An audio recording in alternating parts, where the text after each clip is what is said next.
Nesta edição, o programa TVDH fala sobre os avanços e desafios nos 42 anos de HIV/AIDS no mundo. Eu, Marcelo Dantas, e a professora Andréa Trigueiro, jornalista e educomunicadora, recebemos o ativista dos direitos humanos das pessoas que vivem e convivem com HIV/AIDS, Vladimir Reis, fundador e coordenador da ONG GTP+. Começa agora o programa TV Direitos Humanos.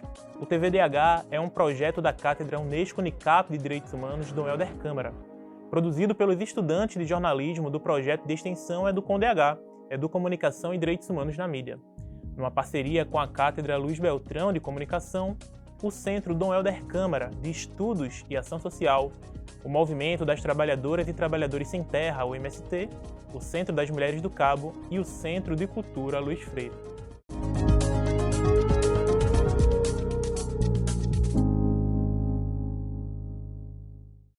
Um dos eventos que marcaram a década de 1980 foi o surgimento do HIV e AIDS no mundo. O ano de 1981, nos Estados Unidos, foi quando a Síndrome da Imunodeficiência Adquirida, a AIDS, foi registrada pela primeira vez. Em 1983, foi a vez da descoberta do vírus da imunodeficiência humana, o HIV. Desde então, passaram-se mais de 4 décadas entre avanços e desafios.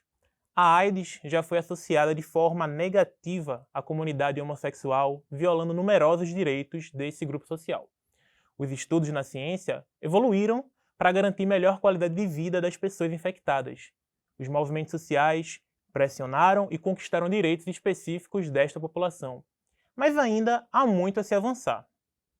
Dados do Ministério da Saúde revelam que em 2021, 960 mil pessoas viviam com HIV no Brasil, com mais de 40 mil novos casos de infecção pelo HIV e mais de 35 mil novos casos de AIDS.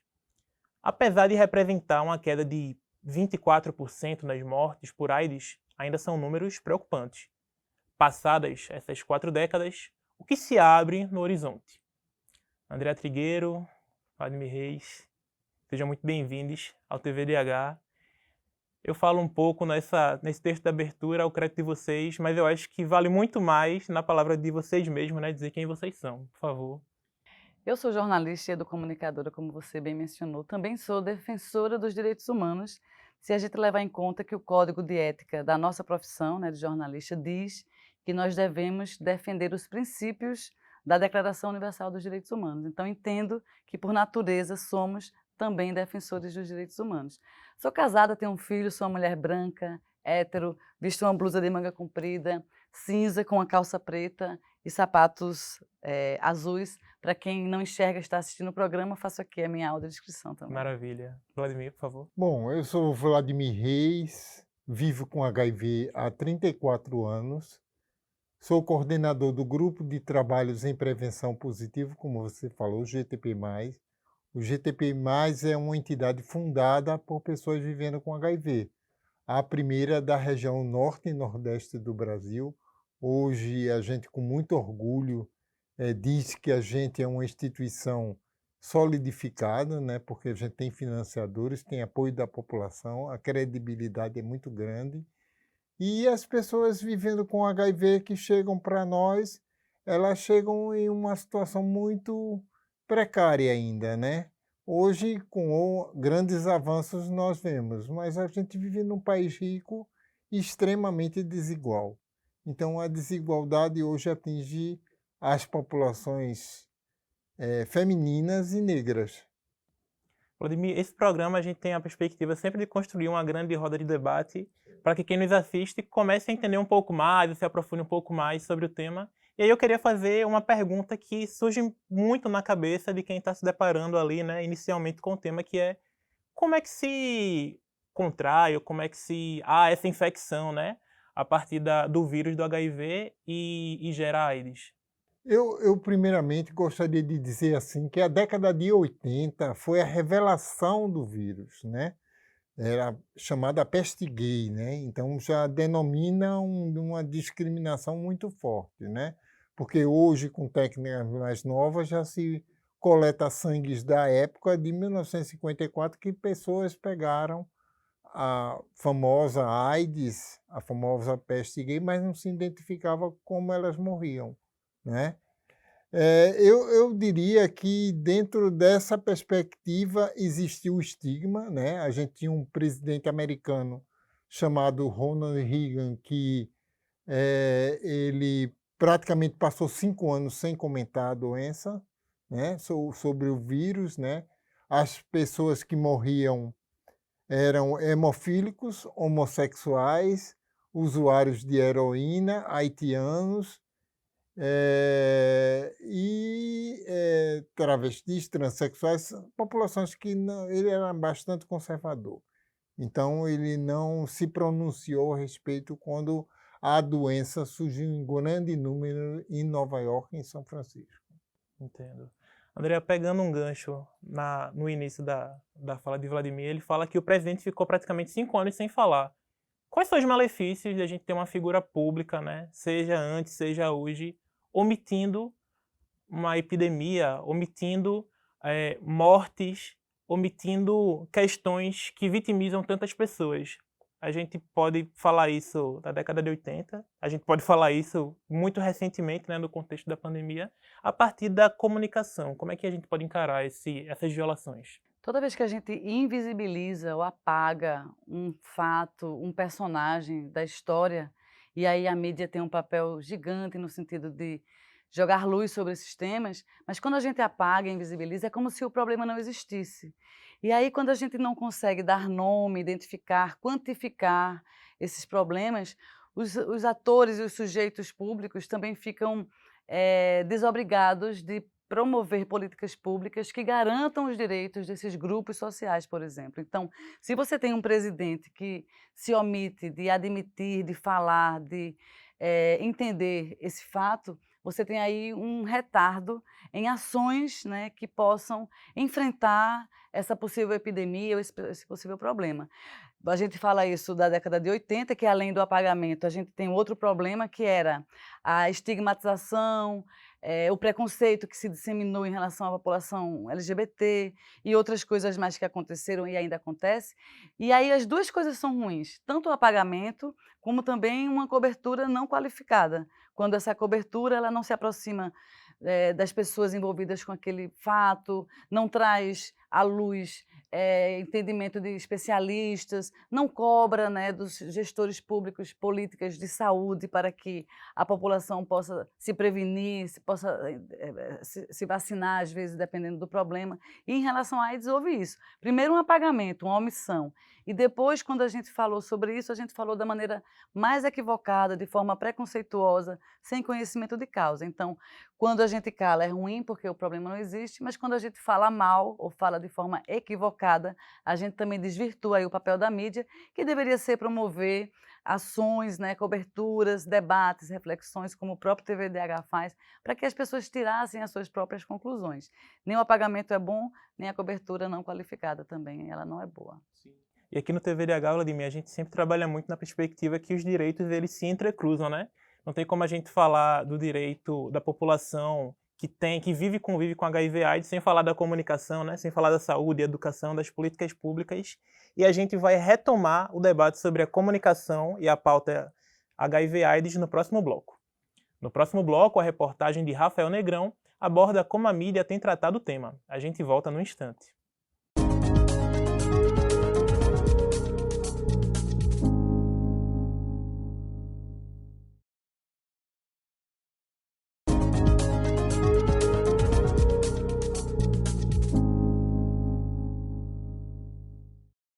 Estamos de volta com o segundo bloco do TV Direitos Humanos, que nesta edição fala sobre os avanços e desafios nos 42 anos de HIV e AIDS no mundo. Agora, a gente vai para a reportagem de Rafael Negrão sobre o tratamento que a mídia dá ao tema. Vamos conferir? O HIV e AIDS são assuntos que precisam ser pautados com maior atenção pela mídia.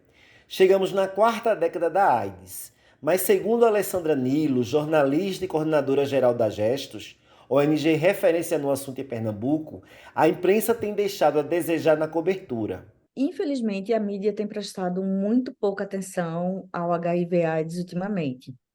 e, na verdade, não tem conseguido fazer uma relação entre vários dos temas que são as questões estruturais, os determinantes sociais, os determinantes econômicos e comerciais que deixam as pessoas mais vulneráveis ao HIV, a mídia não tem conseguido fazer essa relação.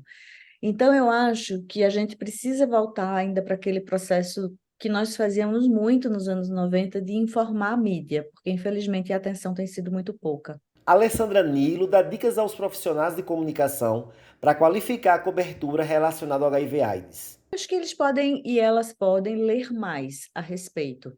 Já foi produzido muito conteúdo sobre isso. Eu acho que a AIDS, em toda a sua história, tem tido essa característica de produzir não só um ativismo que é extremamente engajado e uma sociedade civil que é muito mobilizada sobre esse tema, como produziu muitas pesquisas, tem produzido muito conhecimento, inclusive no campo da comunicação.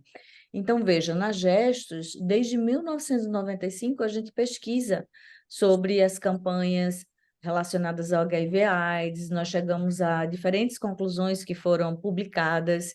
Nós, há 2 anos atrás, fizemos um segundo evento nacional chamado Comunicaides, que traz uma série de recomendações para os e as profissionais da imprensa e, inclusive, hoje uma imprensa que é mais extensiva, né? Tem a questão das redes sociais. Então, tem muito conteúdo aí fora, Rafael. Eu acho que é uma questão também de buscar conhecer mais, estudar um pouquinho mais antes de iniciar e produzir os textos, mas tem muito material já disponível.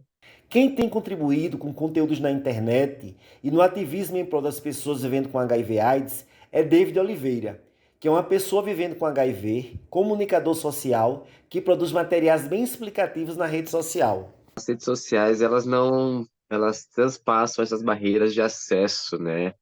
A gente sabe que hoje em dia, principalmente nesse contexto pós-pandemia, entre aspas, né, pós-pandemia, é o quanto que o acesso digital à informação, ele tem levado as pessoas a uma praticidade. E as pessoas querem identificação. As pessoas procuram nas redes sociais, na internet, enfim, através das plataformas, identificação. E a identificação, ela vem pelo simples fato de eu estar mostrando meu dia a dia lá. E meu dia a dia, ele transpassa de forma muito direta o HIV, a questão do HIV. Então, o simples fato de eu colocar a palavra HIV, vivendo com HIV, o termo vivendo com HIV, na minha bio do Instagram, por exemplo, já causa esse impacto de identificação da pessoa que me segue. Então, se a pessoa ela está procurando um conteúdo que seja um conteúdo que fale de moda, um conteúdo que fale, enfim, sobre questões, de qualquer outra questão, ela vai procurar justamente nisso. E a gente tem os algoritmos a nosso favor, né? Quando a pessoa procura relacionado ao HIV, quando a pessoa tem um diagnóstico, ou quando a pessoa está com algum tipo de dúvida, ela vai ter contato direto com o meu perfil de algumas outras pessoas que estão aí falando e levando a informação no dia a dia. Se a pessoa der um Google hoje, colocando assim, deu positivo para HIV, a terceira matéria, a primeira matéria que vai ter o rosto de alguém lá vai ser a minha. Então, essa pessoa, ela vai encontrar ali uma pessoa, ela vai encontrar ali uma vida, ela vai encontrar ali gente real, não somente dados, não somente informação, e gente real que é gente vivendo, que é gente do dia a dia, que é o gente da atualidade. Vladimir, qual a importância da mídia fazer uma cobertura apropriada sobre o tema, né? A gente falou sobre invisibilização e falou sobre um tratamento inadequado. Mas qual a importância de se fazer um tratamento adequado, se você puder agregar outras histórias, né? Aqui no intervalo você trouxe relacionado ao Cabo de Santo Agostinho, que é uma cidade de Pernambuco. O primeiro caso do estado de Pernambuco foi no Cabo de Santo Agostinho. O estado de Pernambuco é muito inovador dentro da epidemia de HIV, né? Os primeiros 5 casos aconteceram em São Paulo. O ministro da Saúde, 2 anos atrás, não lembro mais o nome dele, e dizia que AIDS não era coisa de Brasil, era doença de gay americano e europeu, para você ver como tinha um estigma muito forte, né? E aí os primeiros 5 casos em São Paulo foi voltado a esse lugar. Então, muitas vezes você ia se expor diante a uma matéria, tirava foto, ou era colocado na mídia, e depois o estigma caía em cima, né? Porque você, no começo, no início, eram pessoas de nível social e econômico elevado. Eram pessoas, vamos dizer, de denominações de igrejas extremamente conservadoras. Então, elas botavam você para fora automaticamente. Se soubesse que você tinha AIDS, o objetivo era tirar você daquela religião que eles pregavam, né?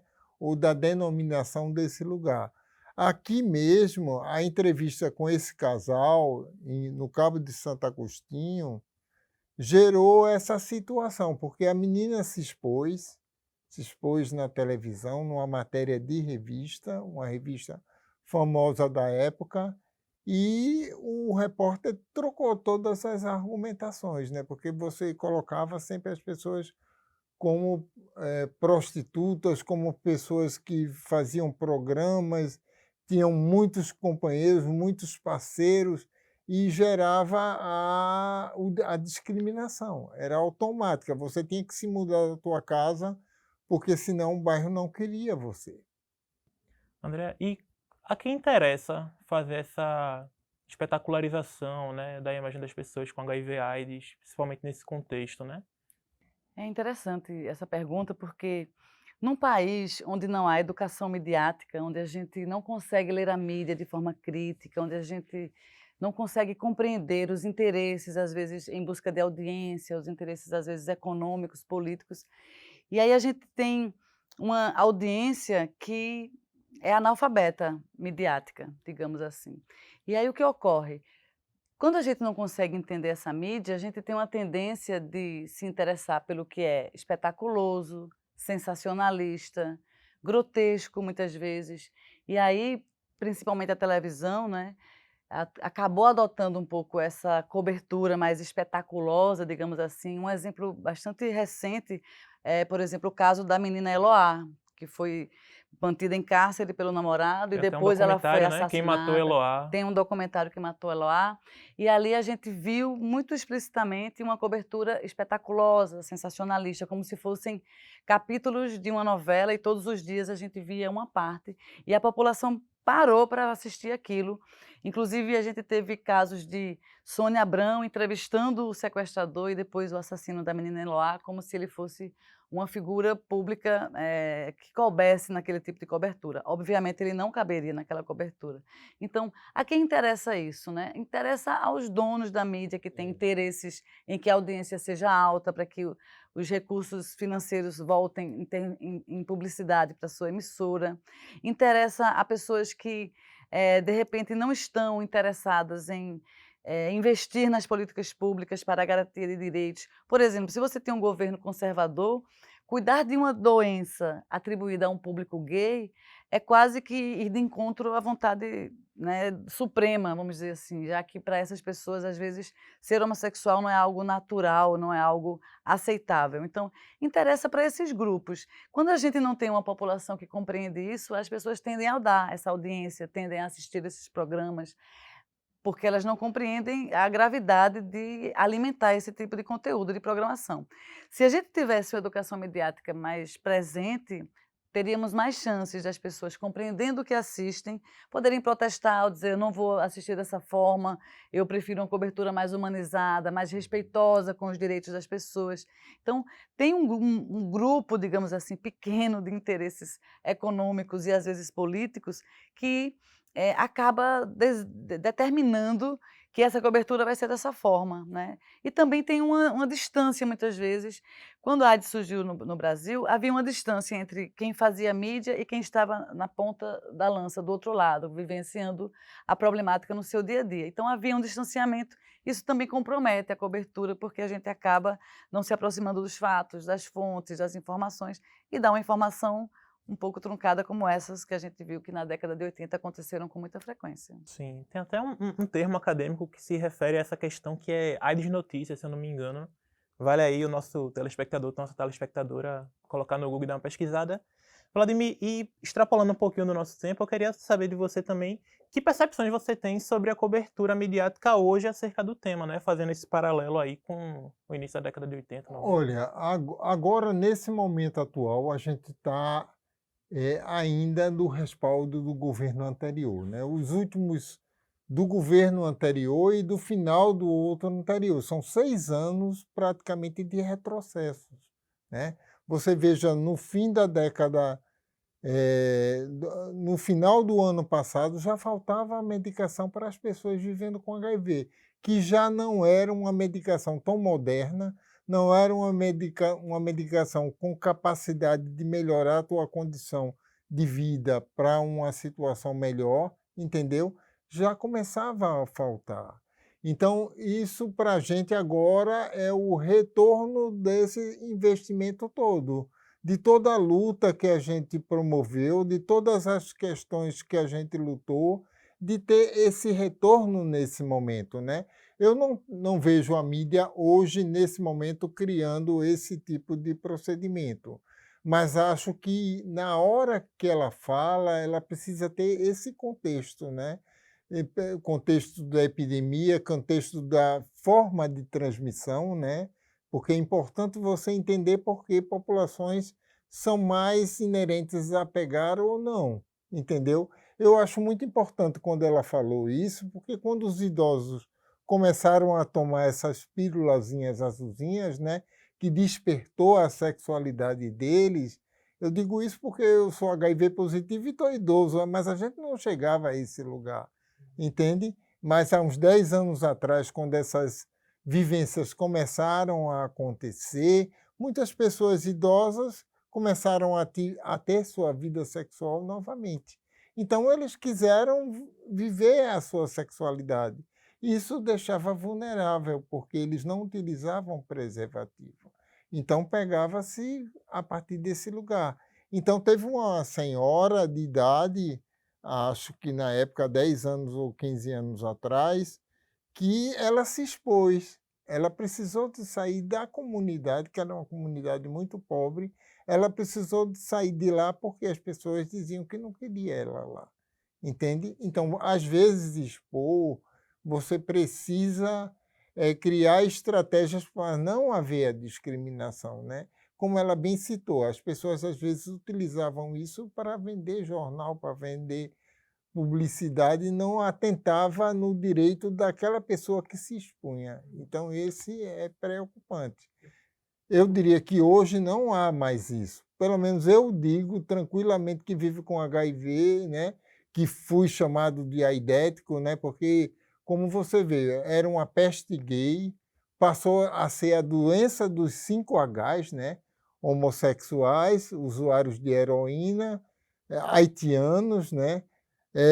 Os profissionais do sexo têm um termo com H também, que se tem dentro dessa perspectiva, e os hemofílicos. Quer dizer, tudo criou um estigma muito forte para essas populações, né?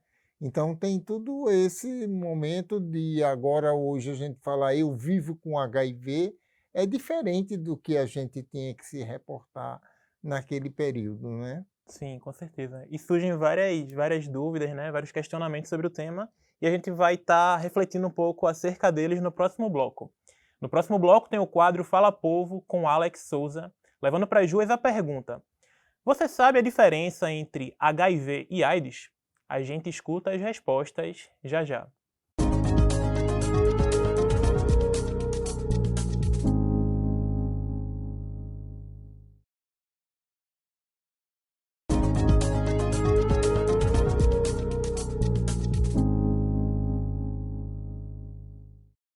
Estamos de volta com o terceiro bloco do TVDH, que nesta edição fala sobre os avanços e desafios nos 42 anos de HIV/AIDS no mundo. Agora é hora do quadro Fala Povo com Alex Souza.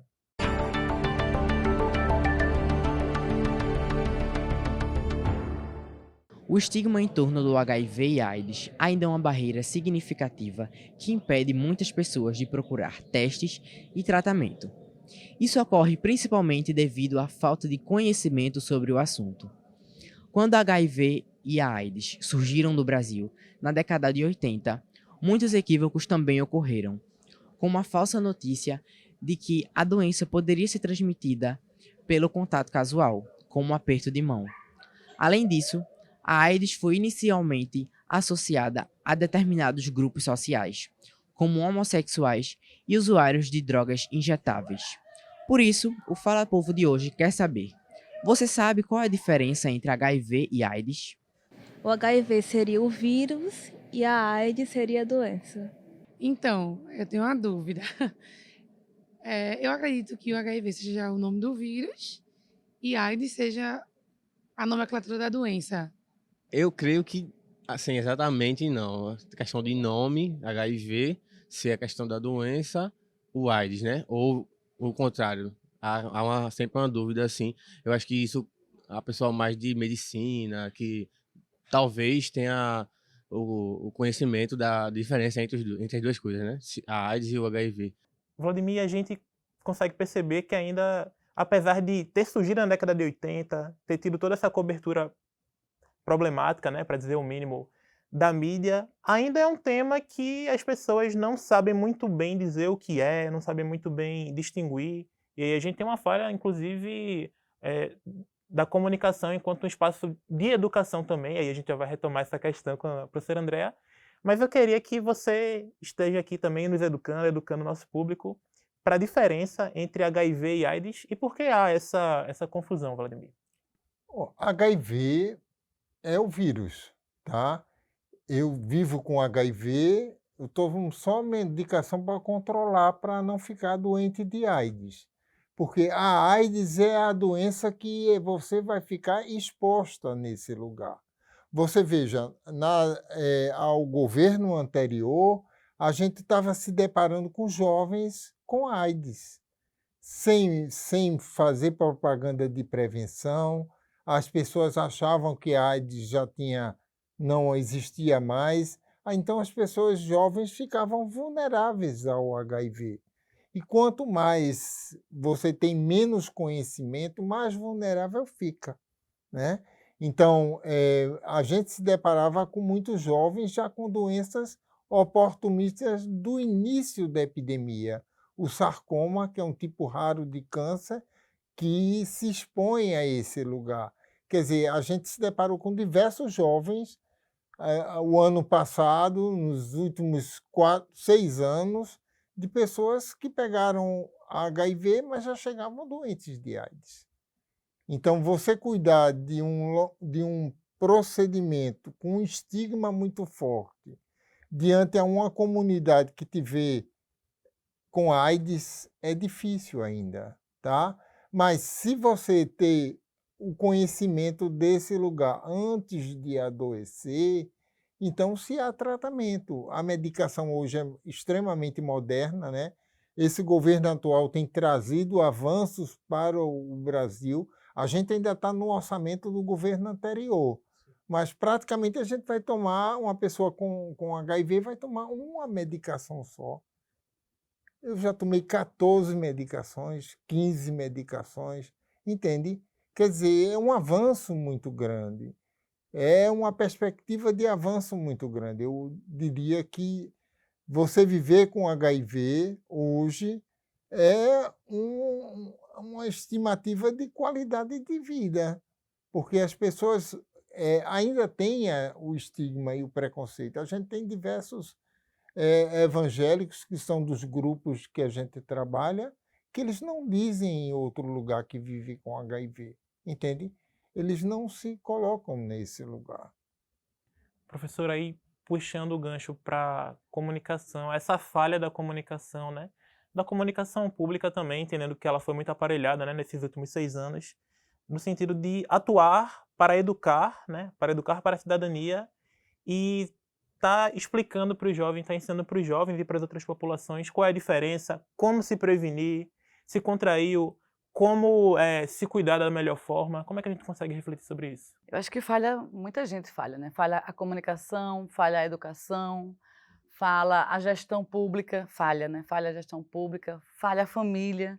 A gente acaba falhando juntos e isso é uma repercussão enorme na vida das pessoas, né? Por exemplo, Na década de 90, eu fiz matérias sobre AIDS e a realidade era quase uma sentença de morte, né? As pessoas, quando recebiam o diagnóstico, era quase uma sentença de morte. Hoje, como o Vlad bem colocou, é possível viver, conviver com HIV sem estar com a doença manifestada. E aí ainda existem muitas dúvidas sobre isso. Eu lembro que há alguns anos, antes da pandemia, eu levei para minha casa um grupo de pessoas que atuavam nesse campo, algumas conviviam com HIV, e a minha mãe ficou muito preocupada. E a minha mãe não é uma pessoa desinformada, mas ela ficou preocupada se eu não poderia contrair ao estar na mesma casa com as pessoas.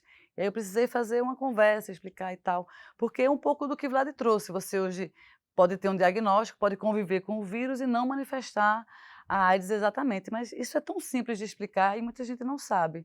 A expressão aidético, que ela já está há muito tempo, né, banida do nosso vocabulário, ela ainda é dita, ela ainda é proferida em muitos espaços de educação, de comunicação, ainda há alguns equívocos. Então, todo mundo falhou, né?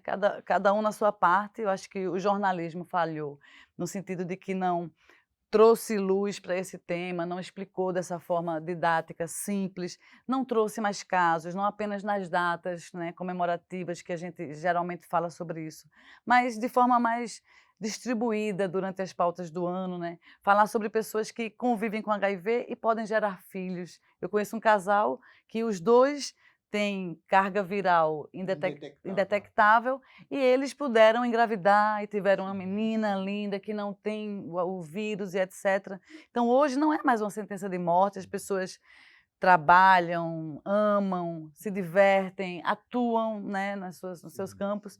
E a gente precisa, sim, de políticas públicas que garantam o remédio, o tratamento, o acolhimento e de uma mídia, de uma escola, de uma família que também possa, né, trazer um pouco mais de naturalidade para essa situação. Quando a tuberculose surgiu no mundo, foi um caos, né? Quando o HIV e AIDS surgiu também no mundo, foi um caos. Mas hoje a gente não tem mais esse caos. E é preciso explicar que as pessoas podem, sim, conviver com a gente. E está tudo bem, não é preciso se afastar e nem botar para a margem, né? Marginalizar essas pessoas no convívio social. Importante também estar fortalecendo, né, as políticas públicas, como está criando e efetivando as que já existem. E cobrando, monitorando. Para não correr o risco de ficar à mercê de determinados governos, né? Instituir como uma política institucional, instituir como uma política do Brasil, de Estado. E a gente pode pegar essa nossa semente que jogamos aqui sobre políticas públicas para repercutir no próximo bloco. No próximo bloco tem o quadro Educar para os Direitos Humanos, que é quando o nosso convidado e a nossa convidada respondem a uma pergunta feita por você que acompanha o nosso programa. A gente volta daqui a pouco.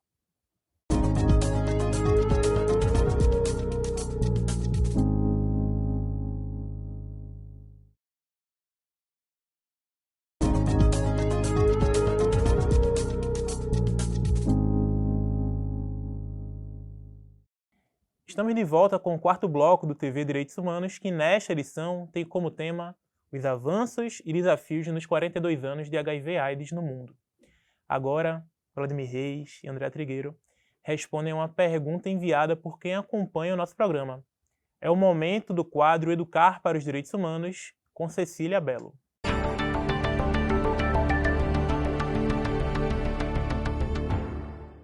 O SUS criou em 1986 o Programa Nacional de ST e AIDS no Brasil, responsável por mapear os dados de crescimento da epidemia e trabalhar em conjunto com os esforços mundiais.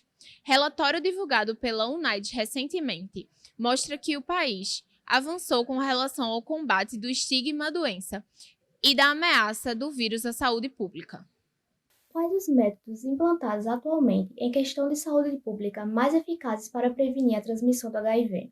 A gente agradece a Daíla Brito, que é enfermeira, pela pergunta. André, eu acho que para essa pergunta a gente vai ficar um pouco mais na escuta de Vladimir, né? Sim. Olha, a camisinha ela ainda é bastante utilizada, tá? Nos serviços públicos de saúde você vai e pega numa boa.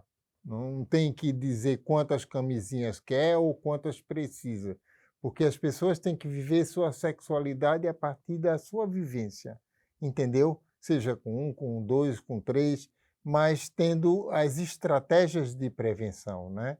Então, eu acho que também uma política que é muito importante ser citada, que foi uma política implantada também na América do Sul, no Brasil, no Equador e no México, que são a PEP e a PrEP, né? A PrEP, Qual é o significado, Vladimir, de PrEP e PEP para quem nos assiste? PEP, profilaxia da exposição na relação sexual. Você teve uma relação que não foi convencional, pronto, no carnaval, né? Tem um monte de turista, um monte de gente bonita, você mantém uma relação sexual, não sabe nem quem foi a pessoa. Então você fica, às vezes, preocupado com essa relação. Então vai a um serviço público de saúde, né?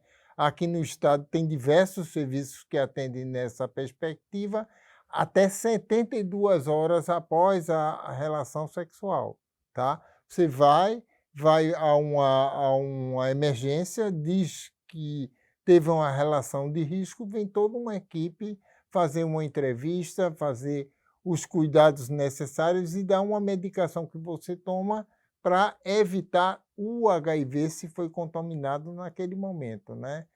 E a PrEP? A PrEP assim, a profilaxia antes da exposição sexual, ela possibilita que, para os profissionais do sexo, né? A gente tem muitos garotos, muitas travestis e transexuais que o cliente quer transar sem usar o preservativo.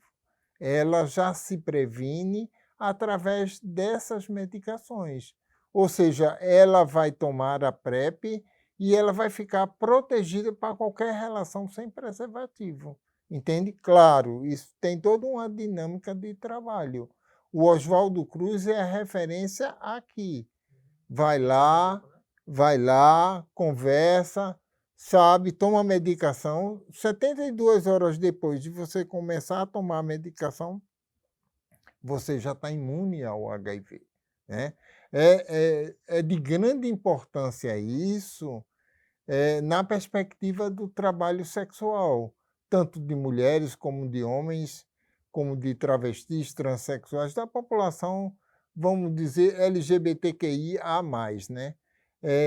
Assim, a sua identidade de gênero também deixou você muito vulnerável a esse lugar. A gente conhece muitos homens trans que a família não quis mais eles na casa. Então, a única estratégia dele foi trabalhar sexualmente. Porque há homens que se atraem por homens trans. Então, elas têm uma facilidade de arrumar clientes nessa perspectiva. Mas elas usam a PrEP como uma estratégia, entendeu? De subsistência para a vida. Sim. Professor André, a gente está falando aqui desde o comecinho, né? Talvez desde a primeira edição do TVDH, que não tem como falar de um assunto sem falar do outro, né? A gente está falando aqui sobre esse caso específico, saúde pública, mas a gente também está falando sobre os direitos da população trans. Mais cedo a gente falou sobre educação, sobre comunicação. E aí a gente tendo a figura de Vladimir como fundador, como coordenador de uma ONG, André como ativista dos direitos humanos, qual a importância da sociedade civil organizada para a defesa de direitos, né? A gente, com a partir desse olhar para as pessoas com HIV e AIDS, mas entendendo que se a gente está lutando pelo direito à cidade, está lutando pelo direito à cultura, a gente também está lutando pelo direito das pessoas com HIV e AIDS. A sociedade civil organizada tem desempenhado um papel importantíssimo na lacuna que o Estado deixa. Se você observar, por exemplo, o GTP+, acaba fazendo um papel educativo, até de assistência, muitas vezes nesse espaço, onde a gente não encontra as políticas públicas de Estado, como você mencionou anteriormente. E ouvindo o Vladimir falar, eu estava pensando aqui sobre o quanto a mídia também pode contribuir no sentido de trazer o debate sobre a pauta moral que existe a respeito da AIDS. Existe um enviesamento moral que quer julgar a quantidade de parceiros e parceiras, sim, quer julgar a sexualidade, o gênero das pessoas, e quanto que isso não nos cabe. A sua vida sexual é de foro íntimo, é um assunto seu, privado, da sua intimidade. Eu não tenho o direito de intervir sobre isso, de te julgar e de te condenar. Isso também atrapalha muito as pessoas que precisam procurar informações, que precisam buscar atendimento, acolhimento, porque, como como o Vlad bem colocou, a família é o primeiro lugar de violência, de violação de direitos, de expulsão de casa, de espancamento e de outras atitudes. Então, as pessoas que se encontram nesse contexto, elas são ainda violadas por nós, enquanto mídia, na medida em que nós ou invisibilizamos ou a gente marginaliza esses grupos. Então, eu penso que a sociedade civil organizada tem cumprido esse papel e que bom que nós temos essas organizações. Em Pernambuco, elas são muito atuantes. Precisamos fortalecer essas organizações muito, elas desempenham um importante papel. Na pandemia, a gente viu isso, né, na distribuição de alimentos e outras coisas mais. E, ao mesmo tempo, a gente precisa parar de achar que o que a gente acredita é a única verdade possível, quando, na verdade, o normal é ser diferente, a sexualidade e o gênero são campos muito diversos que a gente nem dá conta de entender.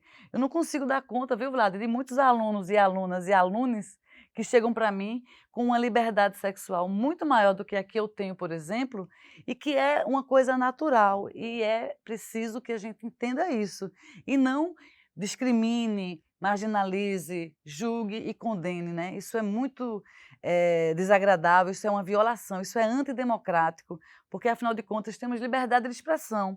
E expressar a nossa sexualidade, performar o gênero que nós temos, é também parte dessa liberdade de expressão. Então, a sociedade civil é importante, e é importante que a gente também cobre da nossa mídia que não traga a moralidade para as nossas coberturas. Falou e disse. E depois do intervalo tem o quinto e último bloco desta edição do TV Direitos Humanos. Daqui a pouco a gente volta.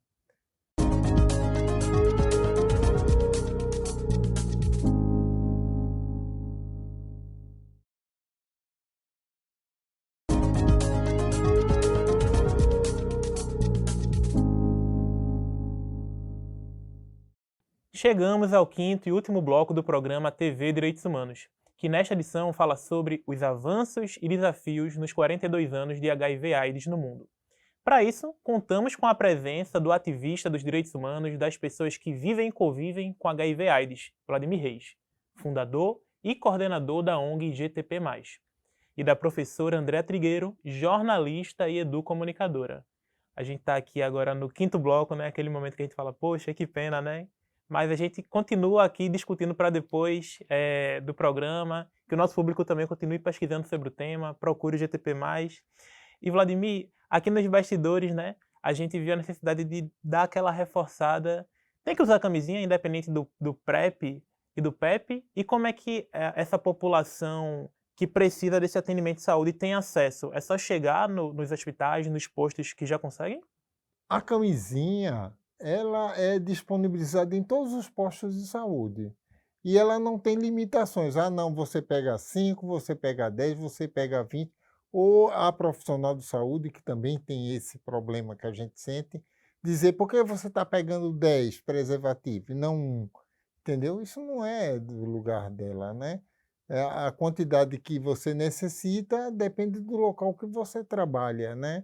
Tem isso também. Uma outra questão é que dentro desses serviços, porque o GTP também contribuiu na implantação da PrEP e da PEP aqui no estado de Pernambuco.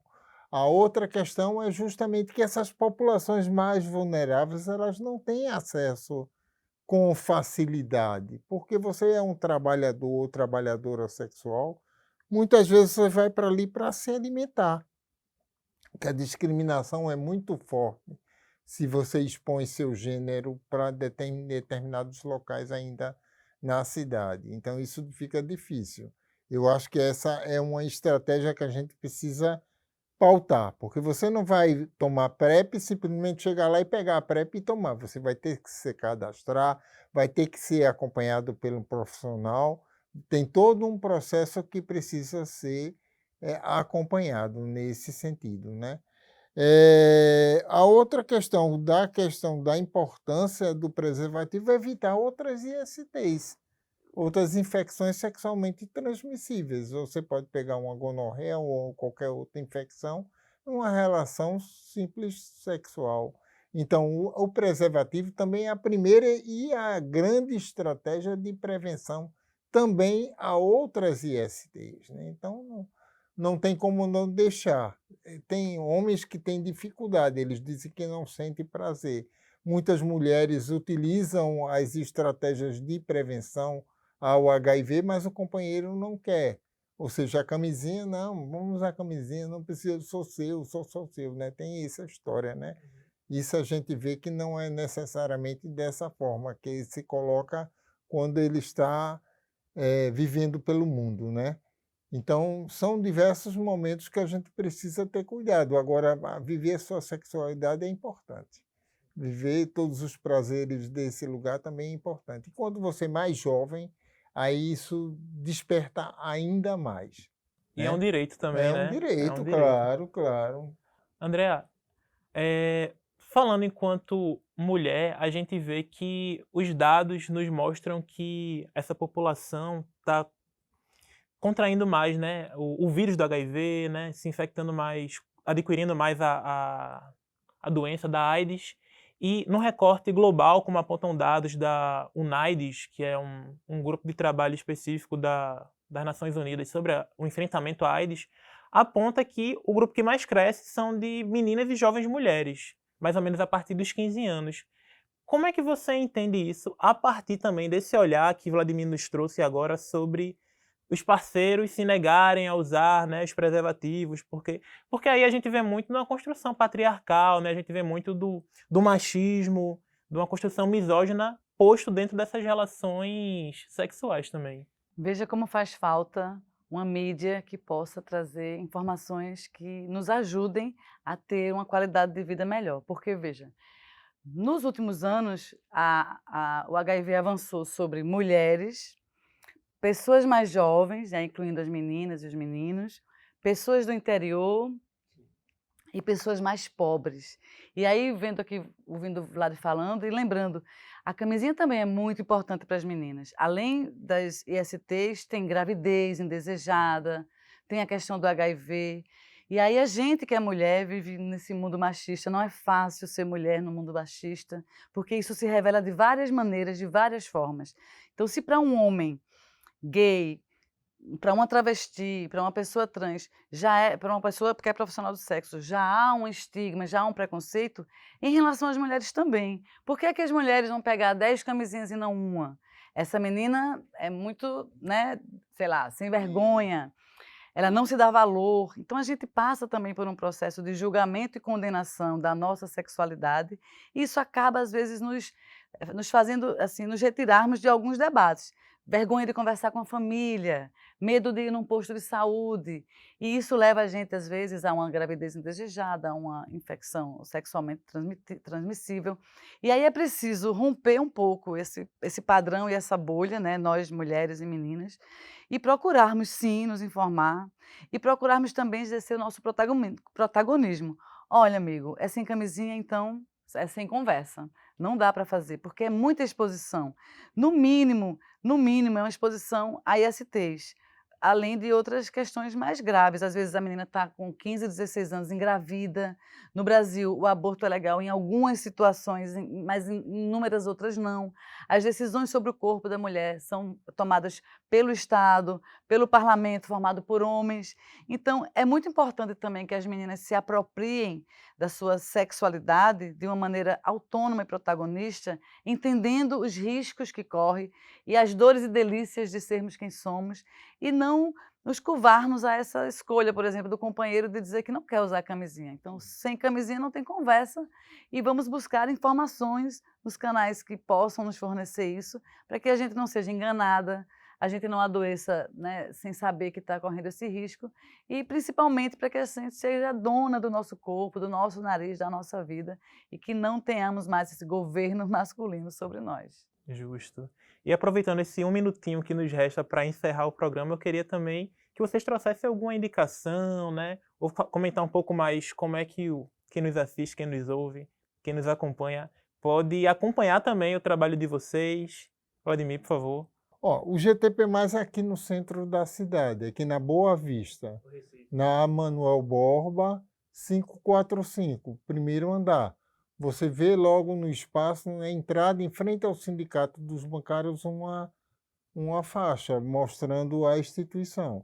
É uma instituição que acolhe, de 9 às 17 horas você pode chegar para tirar qualquer dúvida, independente de vivenciar qualquer dessas populações LGBTs que ia mais, que são as que frequentam mais a nossa busca, mas você pode chegar lá a qualquer momento para pegar informação, preservativo, tudo que a gente tem enquanto disponibilidade para acompanhar nessa perspectiva de educação, né? A gente tem muitas pessoas que são de extrema vulnerabilidade. Populações de rua chegam muito lá buscando informações dentro dessa perspectiva, né? E são as populações prioritárias da E gente. quem não é do Recife também, né, pode estar acessando o site, as redes Sim, sociais sabe, do o GTP+, site para ter acesso a essas informações. www.gtp.org.br. Perfeito. Professora? Vou divulgar, então, as redes sociais do projeto de extensão chamado EducomDH, que é Educomunicação e Direitos Humanos na Mídia, que é o @EducomDH. Tem também os conteúdos que a gente produz no TVDH, @programatvdh.unicap, e do podcast Expressão Livre DH, @Expressão Livre DH, que é onde a gente tem trazido conversas, debates, pautas, diálogos, programas, enfim, falando de temas diversos ligados aos direitos humanos, com mais essa contribuição aqui do GTP+. Maravilha. Vladimir e Andréa, agradeço de novo a presença de vocês e a gente se vê numa próxima. O TVDH é um projeto da Cátedra Unesco Unicap de Direitos Humanos Dom Helder Câmara, produzido pelos estudantes de jornalismo do projeto de extensão EducomDH, Educomunicação e Direitos Humanos na Mídia, numa parceria com a Cátedra Luiz Beltrão de Comunicação, o Centro Dom Helder Câmara de Estudos e Ação Social, o Movimento das Trabalhadoras e Trabalhadores Rurais Sem Terra, o MST, o Centro das Mulheres do Cabo e o Centro de Cultura Luiz Freire. Acompanhe a gente nas redes sociais. Anota aí. É @programatvdh.unicap. Estamos também no YouTube e nos canais Jornalismo Unicap e Cátedra Dom Helder. Agradecemos pela companhia e até a próxima.